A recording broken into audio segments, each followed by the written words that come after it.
Well, when we think about the 21st century learner as it relates to learning and innovation, the skills that are needed, I think that it's important for us to go beyond course content and subjects. In regards to teaching, I think we're all in the agreement that no matter what century it is, the student is still the focus. Student learning is the key. It's quite a challenge for Valencia to meet the needs of diverse people that come from a lot of different cultures, a lot of different demographics, what have you. So I think with today's 21st century learning, it all comes down to students wanting to learn anywhere, at any time, and also any subject matter. So I think if Valencia has that infrastructure in place, they can really meet the needs of all these different students that are coming from all these different backgrounds and cultures.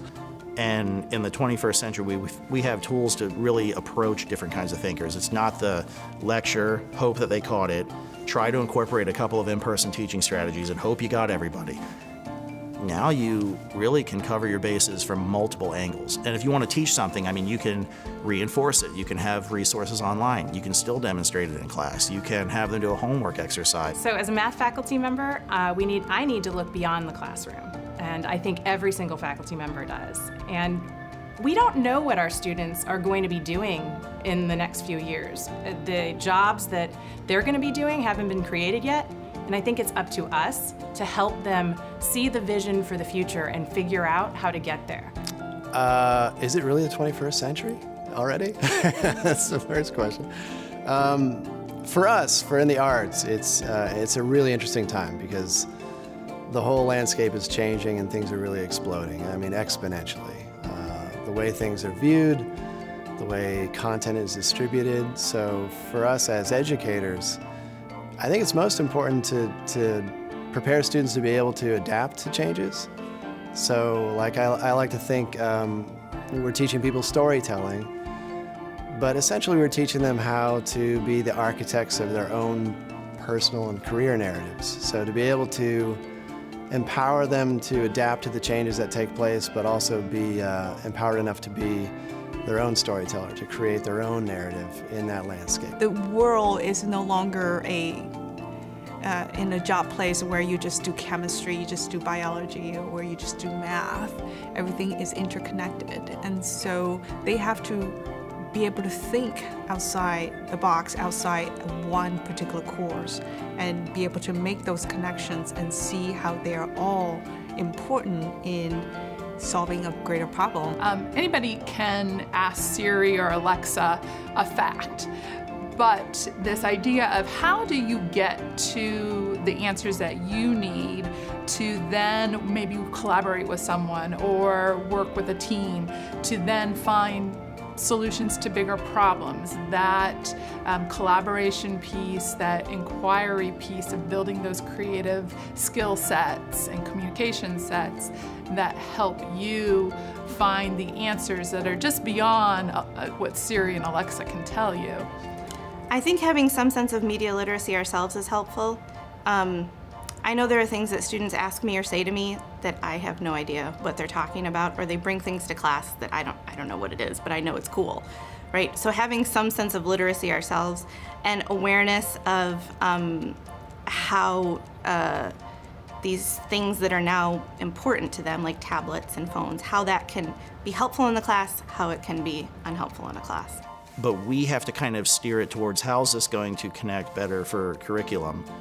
And how is this really gaining an advantage in helping students understand? Or is the traditional method of just teaching it on the board better?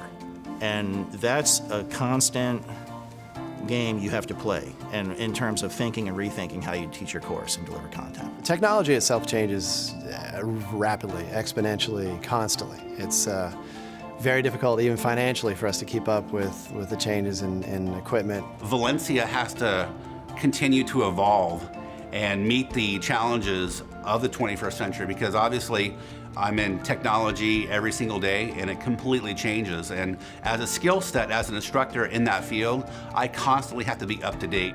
It's the obligation of the faculty member to keep up.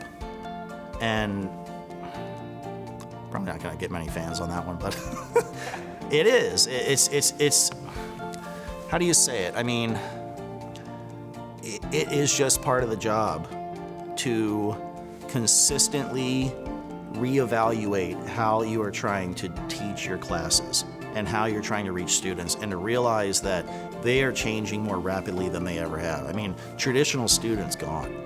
So when we think about the classroom and what that should be at this time, going into the 21st century, we need to look at that. How do we use information as tools? You know, communication to be able to articulate it, and technology to support it.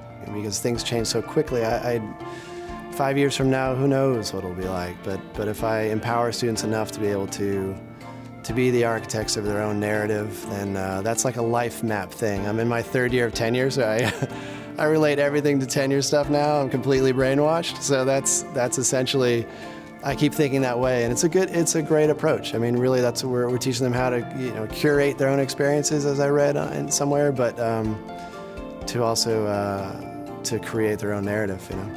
Every now and then I have a student that tells me they can't, and I pull out a poem from 5th grade, The Winner. If you think you're beaten, you are. If you think you dare not, you don't. If you'd like to win but think you can't, it's almost a cinch you won't. If you think you lose, you've lost, for out in the world you'll find. Success begins with a fellow's will. It's all in the state of mind.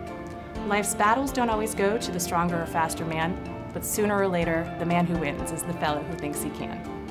And I think that is a message that will continue forever.